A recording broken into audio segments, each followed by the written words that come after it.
नमस्कार, लोकसंदेश न्यूज चॅनलमध्ये आपलं स्वागत आहे। पाहूयात आजची विशेष बातमी। मुंबई येथे आगामी सांगली, मिरज आणि कुपवाड शहर महानगरपालिका निवडणुकीच्या चर्चेसाठी बैठक आयोजित करण्यात आली होती। या बैठकीला राष्ट्रवादीचे राष्ट्रीय अध्यक्ष, महाराष्ट्र राज्याचे उपमुख्यमंत्री माननीय अजितदादा पवार, प्रदेश अध्यक्ष माननीय सुनीलजी तटकरे साहेब, वैद्यकीय शिक्षण मंत्री माननीय हसनजी मुश्रीफ साहेब, महिला प्रदेश अध्यक्ष माननीय रुपालीताई चाकणकर यांच्या प्रमुख उपस्थितीत ही बैठक संपन्न झाली।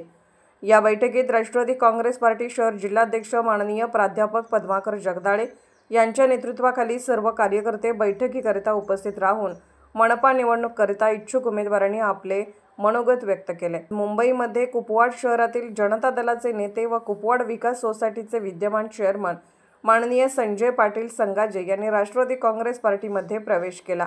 दादा व तटकरे येणाऱ्या निवडणुकीच्या पार्श्वभूमीवर आपल्या पार्टीचे जास्तीत जास्त कसे उमेदवार निवडून देतील याबाबत त्यांनी मार्गदर्शन केले, अशी माहिती पत्रकारांशी बोलताना आशुतोष धोत्रे, अध्यक्ष, राष्ट्रवादी काँग्रेस पार्टी शहर यांनी दिली।